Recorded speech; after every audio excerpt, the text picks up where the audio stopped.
यहां रुक करके भी मैं एक बात बताता हूं, कचरे लोगों के दिमाग इतने नहीं चलते। इश्क रसूल हो तो जहानत आसमान पर होती। आला हजरत की जहानत को कोई पहुंच पाएगा?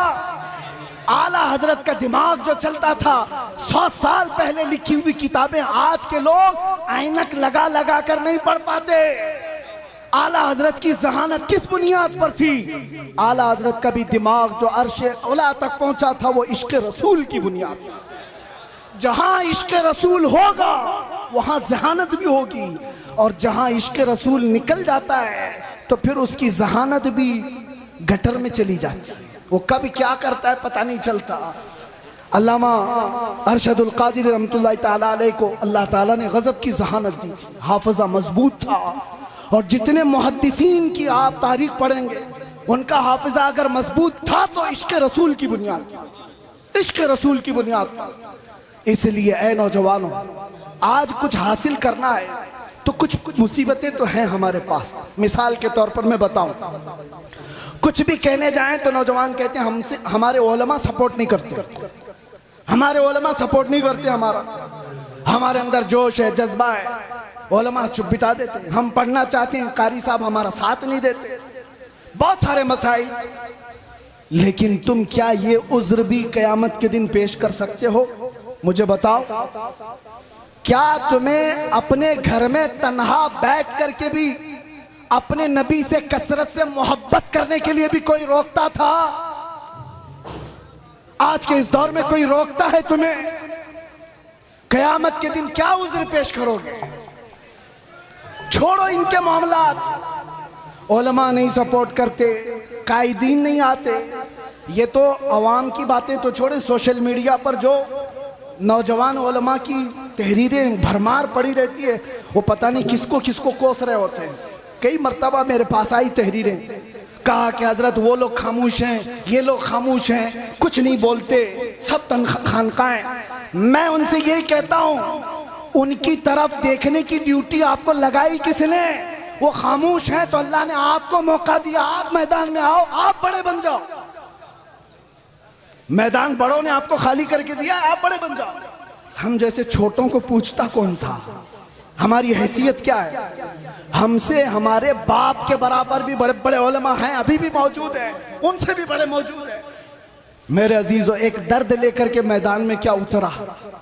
मैंने एक बार ही मुस्तफ़ा करीम सल्लल्लाहु अलैहि वसल्लम की नामूस के मुतालिक अपने जज्बात का इजहार किया था, और फिर उसका असर देखा। 50 लोगों में बैठकर की हुई बात थी, रब्बे जुल जलाल ने पूरी दुनिया के चप्पे चप्पे में पहुंचाया। आज हमें हर एक की नजर के सामने बिठाया है।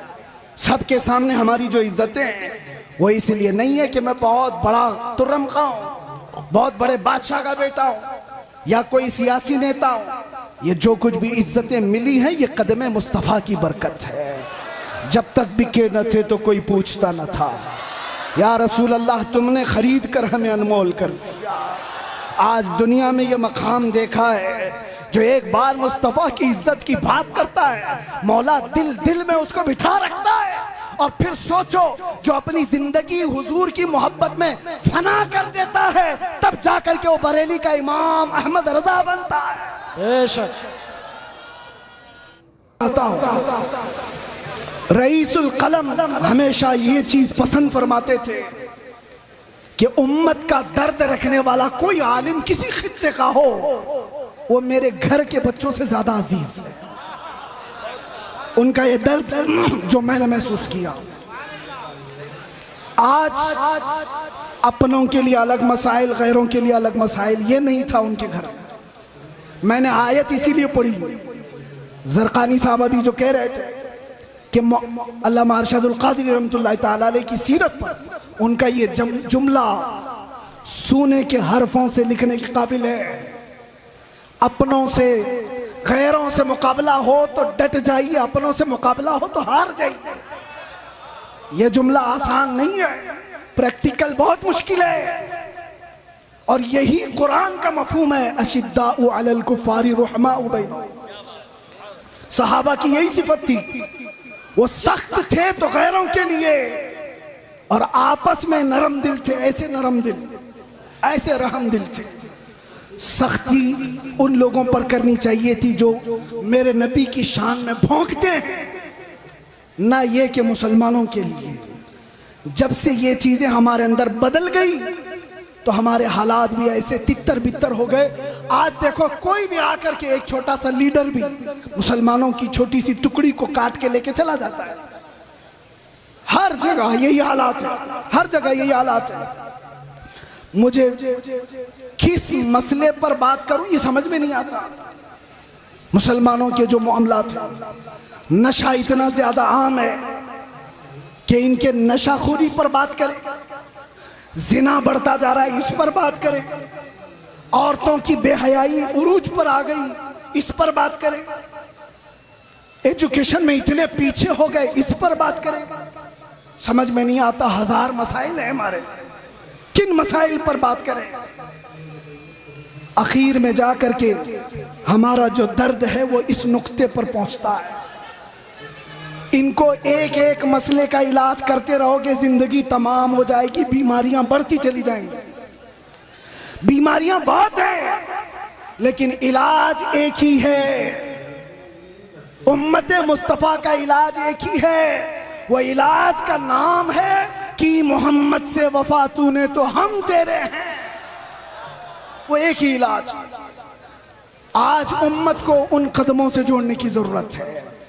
जब जब हलकों की बात होती है, जब जब अपने अपने खास जमात की बात होती है तो उम्मत बार बार झगड़े करती है। जमात से मुराद मैं अहले सुन्नत की बात नहीं कर रहा हूं, सिर्फ पीरों के अपने हलकों की बात। ये पीर का मुरीद उससे नहीं मिल सकता, वो पीर का मुरीद इससे नहीं मिल सकता, इनसे सलाम उसका नहीं, उसका सलाम इससे नहीं। इस मिंबर पर आज देखें आप उलमाए कराम, मेरा हुस्न ज़न ये कहता है, ज़रक़ानी साहब इसकी तायद करें, अरशदुल कादरी रहमतुल्लाह अलैह के उर्स में यहां किसी एक पीर का मुरीद आलिम नहीं बैठा है, सिर्फ अरशदुल कादरी रहमतुल्लाह अलैह के मुरीदी नहीं है, सारे सिलसिले के जमा हुए। इसलिए जमा हुए हैं कि उन्होंने अरशदुल कादरी रहमतुल्लाह ताला अलैह की सीरत को देखा है कि यहां पर छांटा नहीं जाता, यहां पर जमा किया जाता, इसलिए जमा हुए।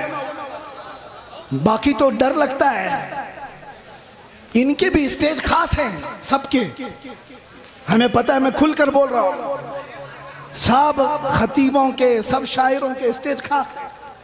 इस स्टेज वाला उस स्टेज पे नहीं जाएगा, है सुन्नी, उनके बटे हुए हैं। लेकिन मेरे अजीजों, अल्लामा अरशदुल कादरी रहमतुल्लाह ताला अलैह के जमाने में भी और उनकी हयात के बाद भी आज ये मिंबर गोना गो खुसूसियात के साथ जो जमा है, काश उम्मत के तमाम सुन्नी उलमा का इत्तिहाद और क़ियादत जिंदा हो जाए। मेरा विजदान कहता है पूरा हिंदुस्तान तो छोड़ो, जमशेदपुर के सुन्नी इकट्ठा हो जाए, हिंदुस्तान को हिलाने के लिए काफी हो जाए। जिंदाबाद जिंदाबाद, क्या समझते हो? जिंदाबाद, नारे तकबीर, नारे रिसालत, उर्से हुजूर कायदे अहले सुन्नत हजरत अल्लामा मुफ्ती सलमान अजहरी साहब किबला, नारे तकबीर, नारे रिसालत।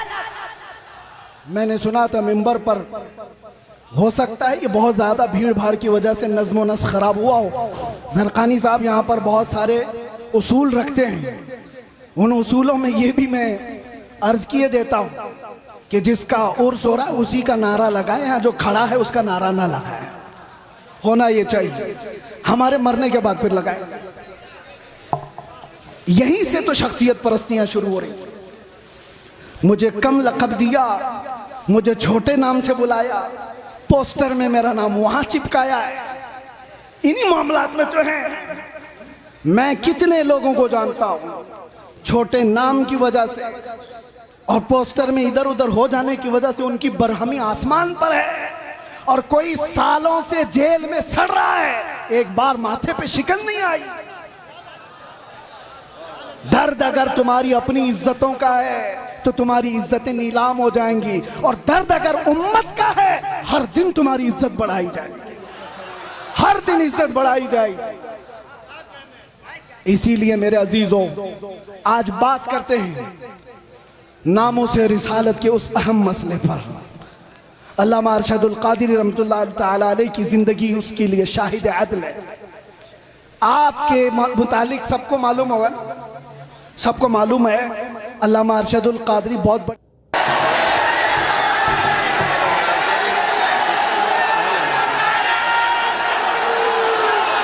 ये हमारा दामाद भी है, इनका बेटा है।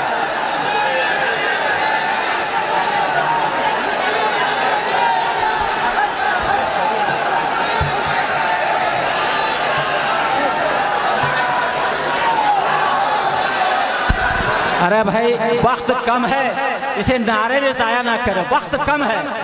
आप सुन लें, अपने मेहमान को सुनने की सादतें हासिल करें। जी हज़रत मुफ्ती साहब शुरू। मिंबर नूर पर जलवाबार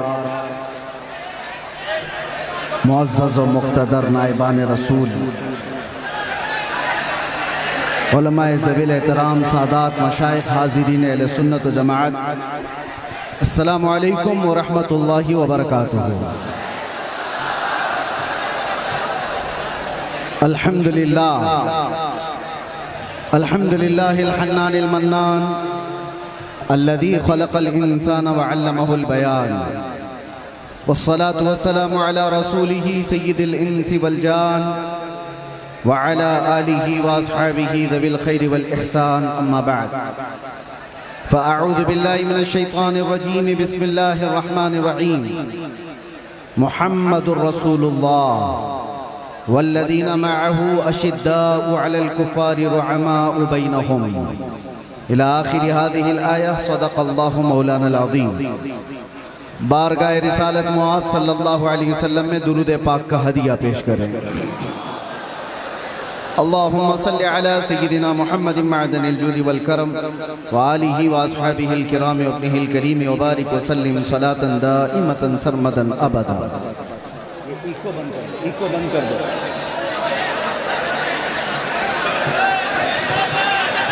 बहरे दीदार मुश्ताक है हर नज़र, दोनों आलम के सरकार आ जाइए। चांदनी रात है और पिछला पहर, दोनों आलम के सरकार आ जाइए। सिदरतुल मुंतहा अर्श व बाग़े इरम, हर जगह पड़ चुके हैं निशाने कदम। अब तो एक बार अपने गुलामों के घर, दोनों आलम के सरकार आ जाइए। हेलो, सुना है आप हर आशिक के घर आप लोग जरा हैंगर से नीचे उतर जाइए। हम माफी चाहेंगे हजरत, थोड़ा लोहा का पंडाल है, तार अगर किसी को भी कुछ हुआ तो उसका जिम्मेवार हम लोग नहीं होंगे। आप लोग लोहा का फ्रेम से नीचे उतर जाए, बड़ी मेहरबानी होगी। कहीं से भी कोई तार अगर ग्राउंड किया तो पूरा लोहा का पंडाल है, इसमें पूरा करंट आ जाएगा। आप लोग से बार बार रिक्वेस्ट कर रहे हैं, गुजारिश कर रहे हैं। ठीक है, इंशाअल्लाह अज़ीज़ कुछ नहीं होगा। करंट तो वैसे ही मुसलमानों में पहले से मौजूद है, करंट को फिर क्या करंट लगे।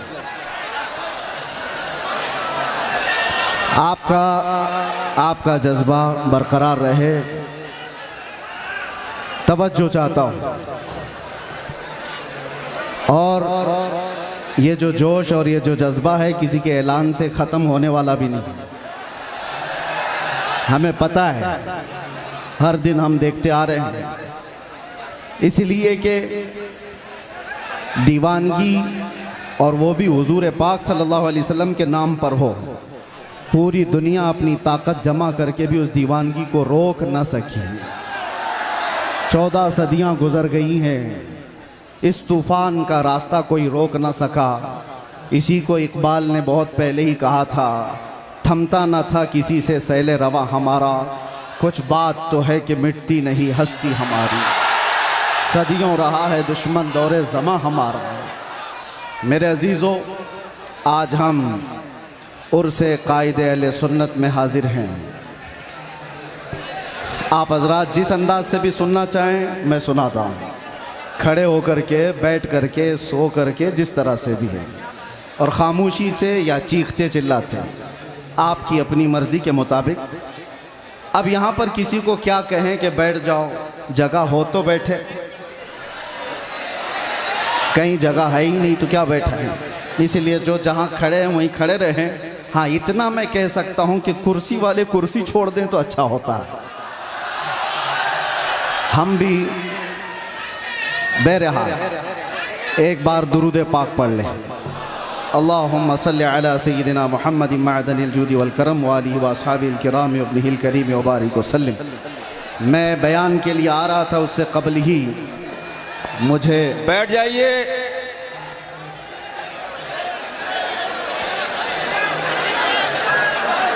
बैठिए बैठिए, धक्का मुक्की मत करिए, बैठ जाइए।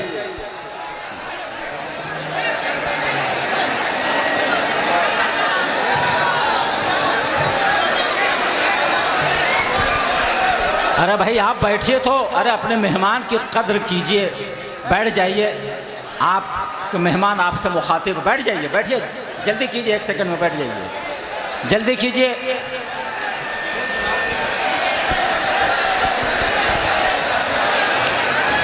आप हजरात जिस मुक़द्दस महफिल में आए हैं उसकी तरफ तवज्जो करते हुए, और ख़ास तौर पर ये मिंबर जो होता है ये मिंबर रसूल कहलाता है। मैं तमामी नौजवानों से कहता हूँ कि अदब अगर बरकरार नहीं है तो फिर इस तरह के जलसे में हाजिर होने का मतलब भी नहीं निकलता, वाह, कोई फ़ायदा नहीं होता है। यही वजह है, मुझे अभी आने से पहले ही हमारे असीर मुफ्ती आज़म हिंद सईद नूरी साहब क़िबला ने कहा था थोड़ा ठंडी तकरीर कीजिए। अब आप मुझे बताएं, ऐसे माहौल में कौन ठंडी तकरीर करता है? वाह वाह वाह वाह। और इसी वजह से हम जलसों में जाना कम भी कर चुके हैं कि ये मजमा संभलने को संभलता नहीं और वक्त ज़ाया होता चला जाता है। बहरहाल आज जिस कायदे अहले सुन्नत के उर्स में हम हाजिर हैं, मैं थोड़ा ही वक्त लूँगा। एक ही बात मैं कहूँगा, पिछले 3 दिन से आपने उनकी सीरत पर बहुत कुछ सुना होगा। उलमा, खुतबा, शोरा, यहाँ पर बहुत सारी चीज़ें आपको सुना कर जा चुके हैं, लेकिन मैं अपनी ज़िंदगी में आज महसूस करता हूँ, पल पल घड़ी घड़ी अगर किसी की याद आती है मुश्किलात में तो वह अरशदुल क़ादरी जैसे कायद की याद आती है। आज उम्मत को जिस कायद की ज़रूरत है वो अरशदुल क़ादरी जैसा कायद था, जो उलमा को मुत्तहिद करे, मरबूत करे, सियासत में हमारी क़ियादत को एक नाम तक पहुँचाए, हमारे मिली मसाइल को कमरे के अंदर बैठ कर के हल कर सके, वो एक दूसरे पर तीखे निशाने करने वालों पर जा कर के सुलह मुसालहत की बात कर सके। वो कायद आज हमें नज़र नहीं आता जो कायदे अहले सुन्नत के अंदर खूबियाँ थीं। हैरत होती है कि इतने तबलीगी दौर, इतने तबलीगी सफ़र करते हुए वो किताबें किस वक्त लिखते थे। उनके कलम में अल्लाह ने ऐसी बरकत रखी थी। एक बात मैं आपको बताता हूँ, अल्लाह ताला जिससे दीन की खिदमत लेता है उसकी ज़िंदगी के वक्त में अल्लाह बरकत देता है। वो थोड़े से वक्त में बहुत कुछ काम करके जाता है। आम लोगों से ये मुमकिन नहीं होता। अल्लामा अरशदुल क़ादरी अलैहि रहमत व रिज़वान ने जो एक क़ियादत का अच्छा चेहरा पेश किया, काश आज उम्मत को फिर से एक वैसा कायद मिल जाएगा। अहले सुन्नत व जमाअत के दरमियान एक ऐसा ऊंचा चेहरा जिसके जलजला और ज़ेरो ज़बर से पूरी दुनिया आज तक कांपती है, जिसका जवाब नहीं दिया जा सका है। आप जमशेदपुर वाले, जो नई नस्ल है, जो नए नौजवान हैं, यंगस्टर्स, जिन्होंने उस कायदे अहले सुन्नत को देखा नहीं है, आप आज की दुनिया में जी रहे हैं। तुम्हारी ये खुशबख्ती और सआदत की बात है कि पूरी दुनिया में जिसने अहले सुन्नत व जमात का दर्द लेकर के तबलीगी सफर किए वो तुम्हारी जमीन पर आराम कर रहा है, वो इसी जमशेदपुर में आराम कर रहा है। आप क्या समझते हैं मोहल्ले में बैठ करके 4 लोगों की इस्लाह कर लेना ये क़ियादत नहीं है। मैं जा करके देख करके आ रहा हूँ, मिस्र में, तुर्की में, वहां तक भी ये पहुंचे हुए हैं अपने अहले सुन्नत का दर्द लेकर के। हद तो ये हुई कि जब मैं आपकी तारीख में ये पढ़ा 1982 में आप तेहरान भी चले गए, ईरान। इनकलाब ईरान के बाद जो ईरान के हालात सख्त हो गए थे, क्यों गए मियां? आप सुन्नी आलिम हैं, शियों के मुल्क में क्यों गए? इसलिए नहीं गए थे कि शियों से लिफाफे लेकर आए और अपना महल बनाए, बल्कि इसलिए गए थे कि तेहरान में 5 लाख सुन्नी मुसलमान जीते थे। उनके मुस्तकबिल की फिक्र करके हिंदुस्तान से वो ईरान पहुंचे थे। ईरान के सुन्नियों को एक मस्जिद बनाने की इजाजत नहीं दी जा रही थी, तो दर्द ईरान के सुन्नियों को नहीं, हिंदुस्तान में बैठे अरशदुल कादरी के दिल धड़क रहे थे। उम्मत का दर्द हो तो क़ियादत आती है। और एक बात, मैंने आप ही के अशार से अपनी गुफ्तगू का आगाज किया। सबसे मेरी पसंदीदा नात अकेले में जब भी मैं सुनता हूं, सबसे ज्यादा अल्हम्दुलिल्लाह आला हजरत की नातों के बाद अरशदुल कादरी अलैहि रहमा की ये नात, इसलिए कि ऐसा है कि ये हम जेल में भी गुनगुनाते थे तो तसल्ली होती थी। बहरे दीदार मुश्ताक है हर नजर, दोनों आलम के सरकार आ जाई। चांदनी रात है और पिछला पहर, दोनों आलम के सरकार आ जाइए। ये वो कहता है जिसका दिल बाराह रास्त मुस्तफ़ा से जुड़ा हुआ होता है, जिसके दिल की धड़कनें मेरे आका के इश्क में धड़क रही हो, वो इस तरह की तमन्नाएं करता है। और एक बात मैं आपको बताऊं, बहुत सारे लोगों को देख करके आप कंपेयर ना करना। जिसके सीने में सच्चा इश्क रसूल होगा, उसके दिल में ऑटोमेटिक उम्मत का दर्द भी होगा। ये लाजिम चीज है। जो नबी से बेपनाह मोहब्बत करता है, बाय डिफॉल्ट जिसको कहते हैं ना, ऑटोमेटिक उसके अंदर उम्मत की मोहब्बत और उम्मत का दर्द आ ही जाता है। वो ऐसा नहीं है, ऐसा नहीं है कि उम्मत को तोड़ने की बात कर रहा होता है और रसूलुल्लाह की सीरत बयान कर रहा होता है। झूठा होगा। नबी से मोहब्बत करने वाले की सबसे पहली अलामत बयान की गई है। मेरे आका ने खुद फरमाया, मल्लम यहतम बिअमरिना फलैसा मिन्ना। जो इस हाल में सुबह किया कि मेरी उम्मत का ख्याल नहीं किया, वो मेरी उम्मत में से नहीं है।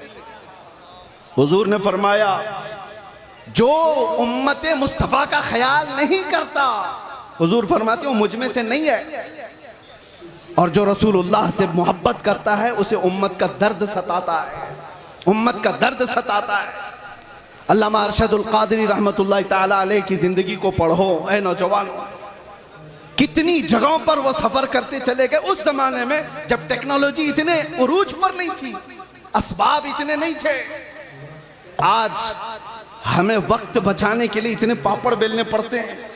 मैं अपनी बात कर रहा हूं, मैं कहीं जा करके अपने सफर की दास्तानें नहीं सुनाने का कायल नहीं हूं, लेकिन फिर भी मैं आपको बताऊं कि सफर को बचा बचा करके वक्त के लिए आज हम इतनी कोशिश करते हैं, फिर भी अपने घर को वक्त नहीं दे पाते।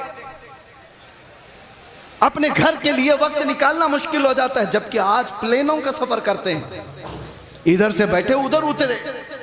और ये वो अशखास, वो नुफूस कुदसियां हैं जिन्होंने कई कई दिनों तक बसों के और ट्रेनों के सफर किए थे, और फिर भी उम्मत के दरमियान जाकर के खिदमत इस्लाम का वो हक अदा किया जो आज प्लेनों का सफर कर करके भी 100 लोग नहीं अदा कर सकते, नहीं कर सकते। वो दर्द था उम्मत का। मैं मेरे वालिद गिरामी रहमतुल्लाह ताला अलैह से अल्लामा अरशदुल कादरी रहमतुल्लाह अलैह के मुतालिक बहुत बचपन में सुना था, जब मेरी उम्र अभी मुश्किल से 7-8 साल रही होगी। उस वक्त से सुनते आए जब अभी मदरसे की दहलीज पर कदम भी नहीं रखे होंगे। हाँ, किस वजह से सुनते थे? वो कसरत से सरकार मुफ्ती आजम हिंद का और हुजूर हाफिज मिल्लत का जिक्र करते, और अल्लामा अरशदुल कादरी रहमतुल्लाह अलैह के मुतालिक बताया कि कर्नाटक की सरजमीन पर, कर्नाटक की सरजमीन आप ऐसा समझे कि आज के दौर में भी इल्मे दीन से शगफ रखने वाली उतनी वहां पर कौम आबाद नहीं है। आज भी ऐसे हालात हैं। उस जमाने में फरमाते थे, मेरे वालिद के एक खत लिखा था खाली, और उस खत की बुनियाद पर वो जानते भी नहीं थे हमें। आ गए स्टेशन पर आकर के पूछने लगे कि फला मौलाना ने खत लिखा था मुझे, मैं यहाँ आया हूं। पता पूछते हुए मस्जिद तक पहुंचे और मुसलसल कई दिन तक वहां पर ये फरमाया करते थे, कई मस्जिदों के सिलसिले में फिक्र, कई मदरसों के मुतालिक फिक्र। और आज उनका एक दर्द मैं एक जुमले में बताता हूं, उलमा समझ जाएंगे, उलमा समझ जाएंगे। बड़े बड़े कायदीन, माफ करें मैं किसी को टॉन्ट नहीं करना चाहता, बड़े बड़े पीर बने, कुछ भी बने, उम्मत का दर्द नहीं है तो उनके लिए जुमला है। अल्लामा अरशदुल कादिर रहमतुल्लाह अलैह ने, और वो जिसके लिए कहा था वो भी कोई आम आदमी नहीं थे, वो अपने जमाने के बहुत बड़े खतीब थे, बहुत बड़े खतीब थे जिनका तूती बोलता था हिंदुस्तान में। उसके बावजूद अल्लामा अरशदुल कादरी उनको खत में लिखते हैं कि उम्मत के हालात के सिलसिले में अगर आप खामोश रहे तो आपकी बेदारी के लिए मैं क्या कर सकता हूं। तो जुमला कितना प्यारा है, फरमाते काश मुझे सूरे इसराफील मुस्तार मिल जाती। फरमाते हैं इसराफील अलैहिस्सलाम की सूर मुझे उधार में मिल जाती, वो फूंक फूंक करके मैं हंगामा महशर बपा कर देता आपको बेदार करने के लिए। ये दर्द था मेरे अजीजों, दर्द था। आज जरूरत है इस भोली भाली उम्मत को इस तरह से ऐसी आवारा छोड़ने की बजाय इनके रास्ते तय किए जाए, इनके रास्ते तय किए जाए। मेरे अजीजों, जो हालात यहां पर बने हुए हैं उस सिलसिले में भी मैं आपसे कहूं किस तरह के हालात बने। आज अगर अल्लामा अरशदुल कादरी होते तो ये चुप्पी और खामोशी तो नहीं होती। कम से कम मैं जो बोलना चाह रहा, हमारे उलमा जेलों में बंद हैं, उनके सिलसिले में आवाज कोई क्यों नहीं उठाता। बरेली शरीफ खानदान आला हजरत तौकीर रजा साहब आज तक अंदर हैं और कमर गनी उस्मानी साहब 4 साल से अंदर हैं। किसी को डर लगता है तो अलग बात है कि इनके नाम ले लिए, उनके नाम ले लिए, हमारे लिए मामलात ना आ जाए। तो है तुम्हारी ऐसी सोच पर उम्मत मुस्तफा का वो हिस्सा है या नहीं, टुकड़ा है या नहीं। मेरे आका फरमाते हैं मसलुल मुमिनी का मसली जसदिन इज़ा इश्तका अदवन तुदअ लहु साइरुल जसद बिस्सहरी वल हम्मा। मोमिन की मिसाल ऐसी है कि जैसे एक जिस्म के कई आज़ा, एक जिस्म के कई आज़ा, अगर बुखार आए तो हाथ में भी तकलीफ होगी, पैर में भी तकलीफ होगी, सर में भी दर्द होगा। मोमिन की मिसाल ऐसी है कि एक मोमिन को दर्द होगा तो सारे मोमिनों को दर्द होना चाहिए, बेशक सारे मोमिनों को दर्द होना चाहिए। मदरसे वाले, तंजीमों वाले, खानकाहों वाले ये सोच के बैठे हो कि अभी हमारी खानकाह पे थोड़ी ना कोई मसला आया है, वो जाता है तो जाए। अगर तुम्हारी ऐसी सोच है तो इंतजार करो, कल आपकी बारी है, कल आपकी बारी है। कितना बचना चाहोगे? जो सेक्युलर बन बन करके अपने आप को छुपाते थे, आज उनकी हालत ऐसी है, आज हालत ऐसी है, धोबी का कुत्ता, न घर का न घाट का। न वो इनके हो पाए न सुन्नियों के हो पाए। इसीलिए मुसलमानों, आज जो जरूरत है तुम्हारे अंदर, बाकी मैं किसी और को बेदार करने नहीं आया, बड़े बड़े लोग मौजूद हैं, बड़े बड़े लोग हैं, नौजवान जो मुझे सुनते हैं उनसे अब एक ही बात कहता हूं, अब शायद तुम ढूंढते रह जाओ, दूसरा अरशदुल कादरी मिलेगा नहीं।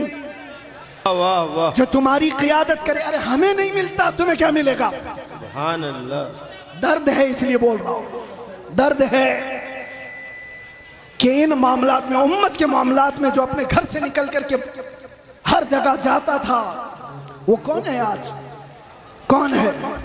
मदारिस इस्लामिया पर कुछ आंच आए तो कोई बात करने वाला? सुभान अल्लाह।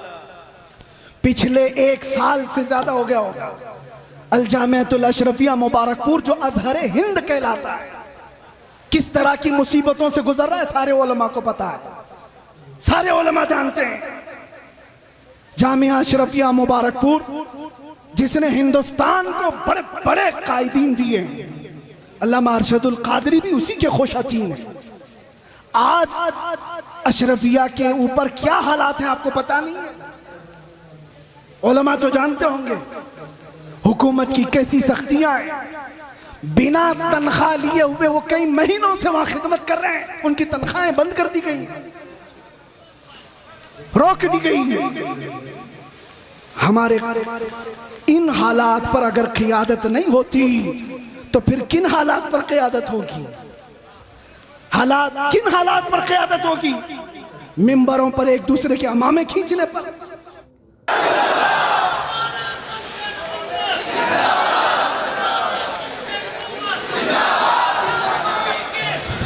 मैं दो चंद बातें बस आपकी सीरत से अख्ज़ करके, वैसे जो सुनाना था घर वाले ज्यादा बेहतर जानते हैं घर की बात। अल्लामा के साहबजादे यहाँ पर मौजूद हैं, उन्होंने सारी चीजें देखी। एक बात आपको मैं बताऊं, सच्चा आलिम वो है जो सहाबा की सीरत पर चले, उनके तमाम नुकूश पाक को अपनी जिंदगी के मिसाले राह बनाए। हुजूर सैयदना अबू बकर सिद्दीक रज़ियल्लाहु ताला अन्हु का हाल ये था, सुनेंगे आप थोड़ी देर। आप जब खलीफा बने दिन रात काम इतने थे और घर में जो तनख्वाह आती थी बैतुल माल से आपके घर में तनख्वाह आ रही थी। ये पहली मर्तबा सारे सहाबा ने बैठ करके फैसला किया कि खलीफतुल मुस्लिमीन को कुछ तनख्वाह मुकर्रर कर दी जाए ताकि वो खिलाफत के कामों को खुशी से अंजाम दे सके। तनख्वाह आती थी। एक दिन ऐसा हुआ कि उनकी बीवी ने कहा, सिद्दीक अकबर की बीवी कहती है कभी तो कुछ तर ग़िज़ा खा लीजिए, कभी कुछ तर ग़िज़ा खा लीजिए, खजूर खा लें, कभी शहद खा लें। हज़रत अबू बकर सिद्दीक फरमाते हैं मेरी बेगम इतने पैसे हैं कहाँ मेरे पास कि मैं शहद खरीदूं, मैं घी खरीद करके लाऊं। ये वक्त के खलीफतुल मुस्लिमीन सैयदना अबू बकर सिद्दीक की बात कर रहा हूं। बीवी ने कहा आप मत घबराएं, मैंने जमा करके रखे हैं, मेरे पास है, मैं ला करके देती हूँ। हजरत अबू बकर सिद्दीक ने कहा लाओ। आपकी अहलिया ने एक पोटली में कुछ पैसे रखे हुए थे, ला करके दे दिया। हजरत अबू बकर सिद्दीक ने गिना, वो कुछ सिक्के थे। पूछा ये तेरे पास कहां से आए? बीवी ने मुस्कुरा कर कहा वो छोड़िए, जो तनख्वाह आती है ना आपकी बैतुल माल से, मैं घर का राशन ला करके थोड़ा थोड़ा अलग निकाल करके रख दिया करती, थोड़ा थोड़ा जमा करके। औरतों की आदत है बचा के रखने की। तो हजरत अबू बकर सिद्दीक की बीवी कहती है मैं थोड़ा थोड़ा बचा कर रखती थी, वो आज इतनी हो गई है, इससे आप जाइए शहद खरीद लीजिए, घी खरीद लाइए। हजरत अबू बकर सिद्दीक कहते हैं बहुत अच्छा, ला। ले करके जाते हैं बैतुल माल में, पूरा माल जमा कर दिया और फिर सहाबा को बुला करके कहा आज के बाद से मेरी इतनी तनख्वाह कम कर दी जाए, इसलिए कि ये माल मेरे घर में ज्यादा आ रहा है, इतना माल मेरे घर में ज्यादा आ रहा है। सैयदना अबू बकर सिद्दीक रज़ियल्लाहु ताला अन्हु ने जब ये फरमाया, सहाबा अश अश कर रह गए, इतना माल तो कोई भी छुपा के रख सकता था। ये वाकया बयान करने के बाद अब मैं आपसे कहता हूं, इसका अक्स मैंने जिंदगी में पाया है, एक कायदे अहले सुन्नत अरशदुल कादरी की जिंदगी में। मेरे अजीजों, उनके बड़े साहबजादे यहां बैठे हुए गुलाम रब्बानी साहब फरमाते हैं अल्लामा के घर में पोते की विलादत हुई थी, शायद यही पोते होंगे, कहाँ है? पोते की विलादत हुई थी और इनकी वालिदा छठी मनाना चाह रही थी। छठी होती है, मदरसे से मुत्तसिल मकान है, तो छठी जब हो रही है औरतें कुछ खाना पकाना कर रही होंगी, तो देग की जरूरत थी पानी जमा करने के लिए। तो इनकी वालिदा मोहतरमा अल्लामा की अहलिया मदरसे के मतबख से वो देग मंगवाई सेक्रेटरी से या किसी से बोलकर क्या आज हमारे घर में कुछ फंक्शन है, उसमें पानी जमा करना है, या जो भी मंगवा करके अपने घर में रखा और पानी भरा। पानी आता भी नहीं था जैसे वो बताते। अचानक दोपहर को या जिस वक्त आमद हुई अल्लामा अरशदुल कादरी की घर में, उन्होंने देखा पहली नजर में, अपनी अहलिया से पूछा ये कहां से आया पानी, और ये देग तो मदरसे की लगती है। अहलिया ने कहा हाँ घर में आज छठी है, पोते की विलादत हुई, मैंने मंगवा लिया। आपने ठोकर से पूरा पानी इधर गिरा दिया और कहा फौरन के फौरन ले जाकर के मदरसे में जमा करो और जितनी देर इसका इस्तेमाल किए उतनी देर की रसीद काट करके मदरसे में जमा करो, और कोई छट्टी पट्टी नहीं होगी घर के अंदर। अगर कौम की अमानत का 1 रुपया भी मेरे घर में इस्तेमाल होगा, मेरे घर में इस्तेमाल होगा तो वो मेरे लिए हराम है, हराम। ये सिद्दीक़ अकबर की जात से लिया हुआ पहलू था, सिद्दीक़ अकबर की जात से लिया हुआ पहलू था। मेरे अजीजों, आज हालात तो बड़े बहुत अलग है। अब क्या बताएं, हम इस मैदान के आदमी हैं, ये स्टेजों के, और ये स्टेज और ये प्रोग्राम कितने कमर्शियल हो गए हमें पता है। दिल नहीं करता, अभी लोग इस पर धंधा करने लगे हुए हैं। बिजनेस होते हैं, ठेकेदारियां होती हैं, उलमा की कीमतें तय होती हैं, शोरा की कीमतें तय होती हैं। 1 घंटा बयान करने का वो इतना लेगा, 1 नात पढ़ने का वो इतना लेगा, सारा कमर्शियल हो गया। और वो एक अरशदुल कादरी है, एक अरशदुल कादरी, कई दिन उनके घर में फाके चलते रहे। खुददारी ऐसी थी कि कभी घर की बात बाहर नहीं बताई, बाहर नहीं बताई, खुददारी ऐसी थी। और आप बताओ, मौलाना लोगों कोई भी हो, इंग्लैंड जाना, अमेरिका जाना, इनके सबके ख्वाब होते हैं। कौन नहीं जाना चाहता? अमेरिका चले जाएं, इंग्लैंड चले जाएं, यूरोप चले जाएं। और अल्लामा को उस जमाने में इंग्लैंड, अमेरिका, सारी दुनिया पर जाने के बहुत मौके फराहम हुए, 1 बार नहीं कई बार। और उस वक्त मुझे बताओ, इंग्लैंड में, अमेरिका में या यूरोप में कोई एक बंदा ऐसा मिले जो ये कहे हमने अरशदुल कादरी की जेब भर दी थी? नहीं। जो उन्होंने वहां से लिया वहीं की जमीन पर कोई इदारा बनाया और वापस चले आए। ये क़ियादत थी।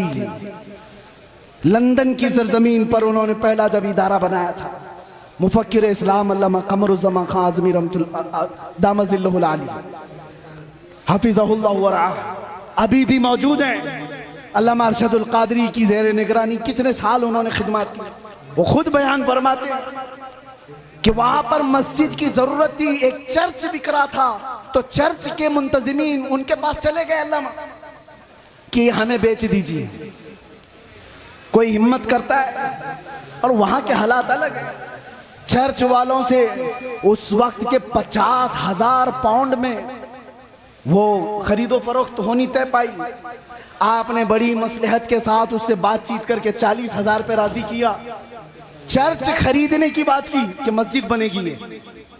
और उस वक्त जानते हो, सबसे हैरत की बात मैं ये कह रहा हूं, उलमा हौसला रखो, हौसला।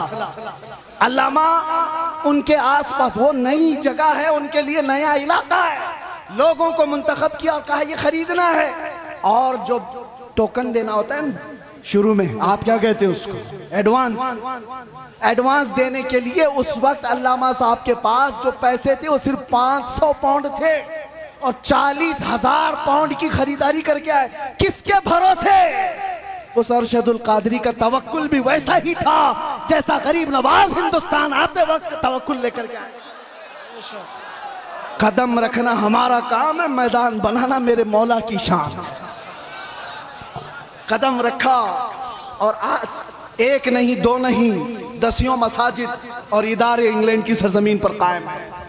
वर्ल्ड इस्लामिक मिशन जो अल्लामा अरशदुल कादरी की बनाई हुई तंजीम थी, जो पूरी दुनिया में, अरे हम अजहर में तक देखा, हमने देखा जामे अजहर तक वो चले गए।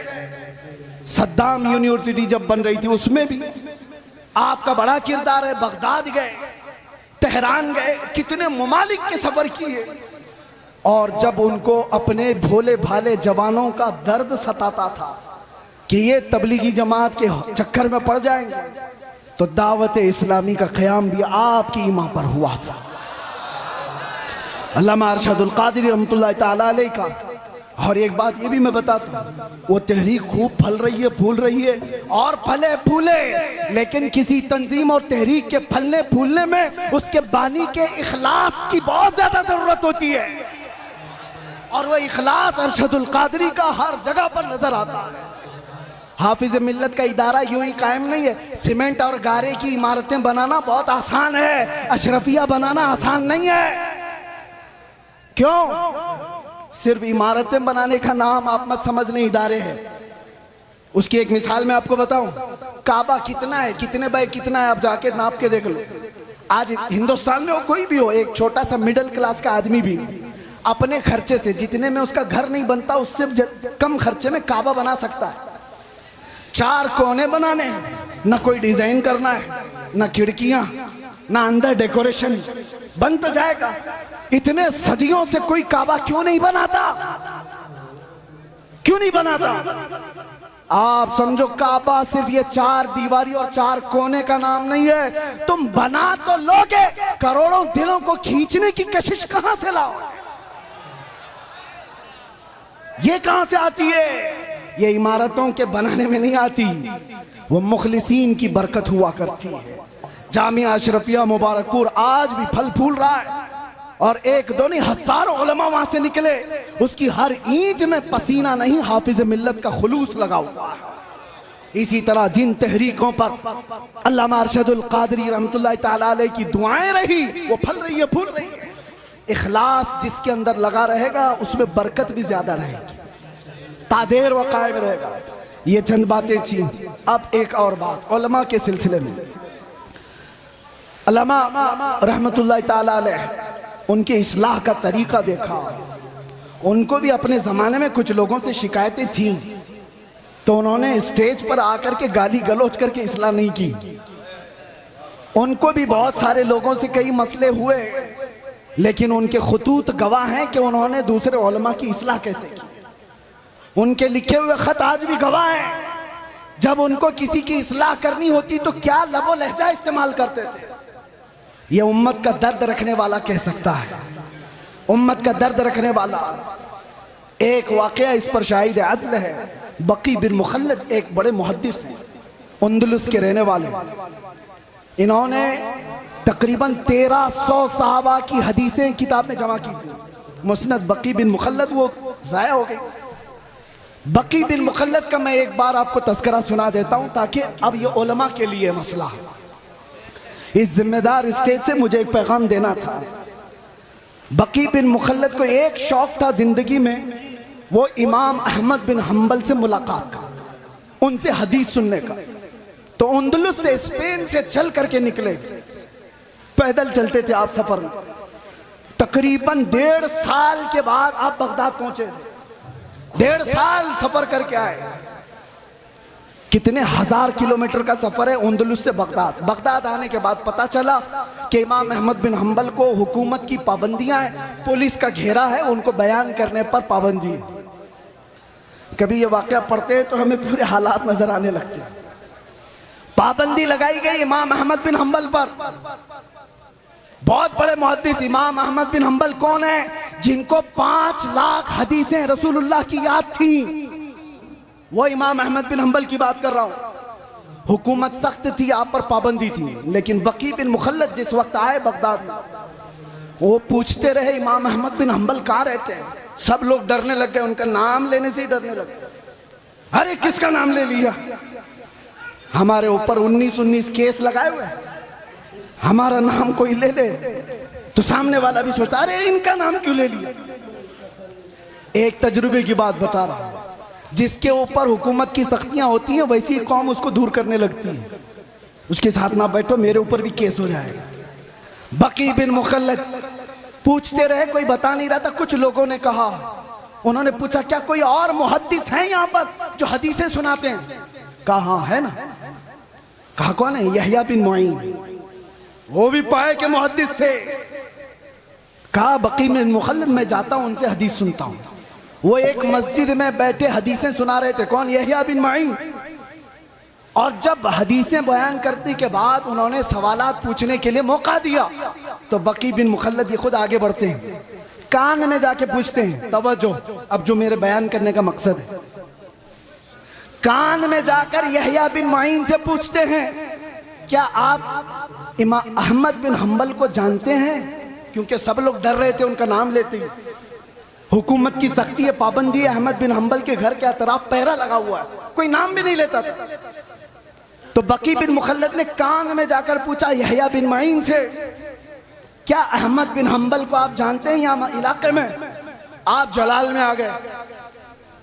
वो ऐसा जलाल नहीं कि मेरे बराबर के आदमी के बारे में मुझसे क्यों पूछा, नहीं। कहा इधर आओ, कहां से आए हो? कहा उंदलुस से चल के आया हूं। कहा जो बात तुम पूछ रहे हो वो कान में पूछने की नहीं, मजमे आम में पूछो। अहमद बिन हंबल के बारे में कान में मत पूछो, पूरे मजमे में पूछो। कहा पूछो।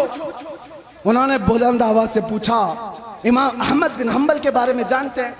यहया बिन माइन ने कहा बरजस्ता, हाँ मैं जानता हूं। इस वक्त वो रूए जमीन के सबसे अफजल तरीन आलिम है और मुझे उनकी फजीलत बयान करने में कोई दिक्कत नहीं है। ये कौन फरमाते? यहया बिन माइन। और उसके बाद बकी बिन मुखल्लद पूछते हैं क्या आप इजाजत देते हैं कि मैं उनसे जाकर हदीस सुनूं?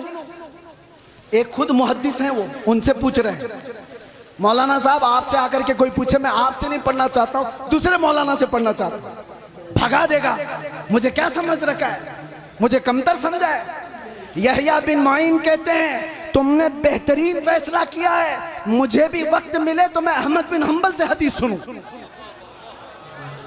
यह है वक्त के मुआसिर उलमा के दरमियान मोहब्बत और एक दूसरे का एहसास। उसके बाद यहया बिन मुईन के दरबार से वो निकले। बकी बिन मुखल्लद पूछते हैं अहमद बिन हंबल कहाँ है?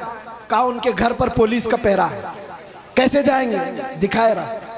जब गए दरवाजे पर दस्तक दिया, इमाम अहमद बिन हंबल बाहर आए, जल्दी से अपना बता दिया, मैं इतने 1000 किलोमीटर का सफर करके आया हूँ, आपसे कुछ हदीसें सुनने आया हूँ। इमाम अहमद बिन हंबल ने कहा आज तो तू आ गया, कल तुझे पुलिस आने नहीं देगी। कहा उसका रास्ता मैंने बना लिया है। क्या बनाया? कहा रोजाना मैं एक कटोरी लेकर के आऊंगा भीख मांगने के लिए, दरवाजे पर दस्तक दूंगा, आप थोड़ी रोटी मेरे कटोरे में डाल देना और 4 हदीसें भी सुना देना। इमाम अहमद बिन हंबल की बारगाह में बकी बिन मुखल्लद कई महीनों तक इस तरह हदीसें सुनते रहे। इस वाक़े को बयान करने का मतलब ये है मेरे अजीजों, एक तरफ वो यहया बिन माइन है, एक तरफ इमाम अहमद बिन हंबल, एक तरफ बकी बिन मुखल्लद। हदीसों में ये सब बड़े बड़े मुहद्दिस हैं, कोई किसी के अंदर ये एहसास नहीं है कि मैं इससे छोटा हो जाऊंगा, उससे बड़ा हो जाऊंगा। बकी बिन मुखल्लद चल करके हदीस सीखने आ रहे हैं। यहया बिन मुईन खुद बता रहे हैं कि जाओ इमाम अहमद बिन हंबल के पास। ये शान हमने देखी है सरकार मुफ्ती आजम हिंद में भी, ये शान हमने देखी है हुजूर हाफिज मिल्लत में भी, ये शान हमने देखी अल्लामा अरशदुल कादरी की हयात। आज अगर नफसानियत से बाहर निकल आए तो आप में से कोई पीर साहब अगर ये कह दें तो बड़ी बात है आज के ज़माने में कि जाए हमसे अफजल पीर हुआ है उनसे बैत कर लो, बहुत मुश्किल है। बहरहाल ये सब मसाइल छोड़ दें। नौजवानों तुम्हारे लिए सिर्फ एक बात है, आज जिस तरह ये खाली खाली नज़र आ रहे हैं, उलमा के अपने मसाइल हैं, माशी मसाइल, हुकूमत की सख्तियाँ, और हम तो ठहरे ऐसी पागल कि आज पकड़े फिर कल पकड़े, पता नहीं क्या क्या हालात हों। लेकिन इन हालात में अल्लाह ताला तुम्हें तन्हा कभी नहीं छोड़ेगा। ये उम्मत मुस्तफ़ा को सुबह क़यामत तक रहना है, सुबह क़यामत तक ये आबाद रहेगी। टेंशन इस्लाम के ख़त्म होने का नहीं है। आपको डर ये नहीं पालना है कि कुरान ख़त्म हो जाएगा, इस्लाम ख़त्म हो जाएगा, कभी नहीं ख़त्म होगा। टेंशन इसका लेना है कि तुम्हारे अपने ईमान का क्या होगा। इस्लाम का कुछ नहीं होगा, कुरान का कुछ नहीं होगा, अल्लाह उनका मुहाफिज है। तुम्हारे अपने ईमान का क्या होगा? ये बहते हुए सैलाब में चले जाओगे या जोरदार आंधियों में तुम अपना ईमान बेच दोगे? आज के हालात इस बात का सवाल करते हैं। नौजवानों, तुम अपना ईमान इतना कमजोर ना कर लो कि तुम्हें वक्त की दौलतमंद खरीद ले, तुम्हें कोई डर खरीद ले, तुम्हें कोई डरा धमका करके ईमान से दूर कर दे। इतना कमजोर ईमान मत पालो। अब हमारे पास कायदीन बार बार नहीं आएंगे, वाज़ो नसीहत करने वाले भी नहीं आएंगे। हो सकता है मदरसे आगे चल करके मुश्किलात का सामना करें। ये मिंबर की भी इज्जतें दाव पर लगी हुई हैं। आज ये सजा है, कल क्या पता। अल्लाह सदा कायम रखे, शाद रखे, आबाद रखे। लेकिन बातिल कुव्वत उनकी नजरें इस पर है। इसलिए मैं आपसे कहता हूं, एक चीज है जो 100 साल पहले हमें इमाम अहमद रजा फाजिल बरेलवी दे करके गए थे और ये सुना कर गए थे, जिसके पास ये होगा उसे फिक्र नहीं होगी, डर नहीं होगा। आप सबको ईमान पे मरने की फिक्र है या नहीं? सबको ईमान पे, इस्लाम पे दुनिया से जाना है कि नहीं जाना है? लेकिन कैसे जाओगे? बड़े बड़े डरते हैं इस बात पर कि आखिरी वक्त कैसा आएगा। लेकिन आला हजरत बरेलवी वाले कहते हैं एक बात याद रख लो, तुम्हारे लिए पक्का है कि इस्लाम के साथ जाओगे। वो क्या है? उन्हें जाना, उन्हें माना, न रखा गैर से काम, लिल्लाहिल हम्द मैं दुनिया से मुसलमान गया। लब्बैक या रसूल अल्लाह, लब्बैक या रसूल अल्लाह, लब्बैक या रसूल अल्लाह।